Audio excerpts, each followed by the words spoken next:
Abdul Kalam history. Doctor Abdul Kalam access story.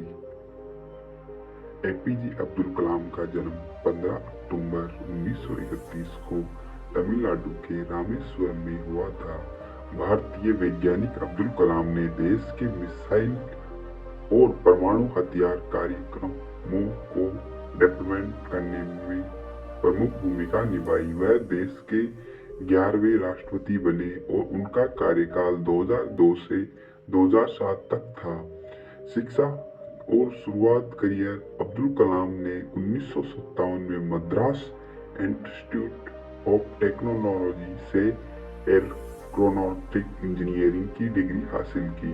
इस degree को हासिल करने के बाद वह 1958 में defence research and development organisation DRDO में शामिल हो गए। 11 साल बाद कलाम ने बेहतर संस्था का रुख किया और Indian apex research organisation ISRO में शामिल हो गए।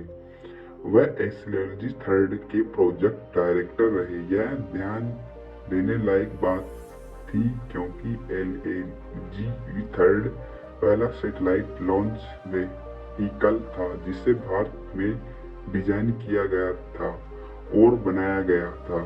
हालांकि 1982 में कलाम ने एक बार फिर DRDO में शामिल करने का फैसला लिया। यहाँ उन्होंने उस कार्यक्रम के लिए आधार तैयार किया जिसके तहत कई तरह सफल मिसाइल तैयार किए गए। इस सफलता के कारण उन्हें भारत का मिसाइल मैन कहा जाने लगा। इन सफल मिसाइलों में से एक को अग्नि कहा गया जो देश की पहली मध्यम दूरी की बैलिस्टिक मिसाइल थी। 1989 में लॉन्च की गई अग्नि के LV थर्ड के कुछ पहलुओं को ध्यान में रखकर बनाया गया था। कलाम की राजनीतिक भूमिकाएं। अब्दुल कलाम ने 1992 और 1997 के बीच देश के रक्षा मंत्री के वैज्ञानिक सलाहकार की भूमिका निभाई। 2 साल बाद कलाम सरकार के प्रमुख वैज्ञानिक सलाहकार के रूप में नियुक्त हुए और 1999 से 2001 तक कैबिनेट मंत्री का पद संभाला। कलाम ने 1998 में भारत द्वारा किए गए परमाणु परीक्षण में प्रमुख भूमिका निभाई थी जिसने भारत की परमाणु शक्ति मजबूत की, इसलिए उन्हें एक राष्ट्रीय नायक माना लगा। उसी साल कलाम ने देश के लिए अपना विजन तैयार किया जिसका शीर्षक था टेक्नोलॉजी विजन 2020। इस योजना को एक रोड मैप के रूप में लिया गया जिसका उद्देश्य था अगले 2 दशक में देश को अल्प विकसित देश में बदलना। इस योजना में जिन उपायों पर भरोसा किया गया उनमें अधिक कृषि उत्पादक, शिक्षा और स्वास्थ्य सेवा की पहुंच बढ़ाना और आर्थिक विकास में योगदान करने के लिए टेक्नोलॉजी का इस्तेमाल पर जोर दिया गया था। साल 2002 तक हिंदू राष्ट्रवादी नेशनल डेमोक्रेटिक अलायंस या एनडीए कलाम को निवर्तमान राष्ट्रपति कोचेरियल रमन नारायण के उत्तराधिकारी की जगह दी। कलाम एक मुसलमान थे इसलिए यह दिलचस्प बात है। इसके अलावा कलाम का नाम का प्रस्ताव इंडियन नेशनल कांग्रेस ने भी किया था जो एनडीए की विरोध पार्टी था। वह बेहद लोकप्रिय थे इसलिए भारी बहुमत से चुनाव जीते। जून 2002 में वह देश के 11वें राष्ट्रपति बने गए। उनका कार्यकाल 2007 में समाप्त हुआ और उन्होंने अपने पद से इस्तीफा दे दिया। नागरिक जीवन में वापसी।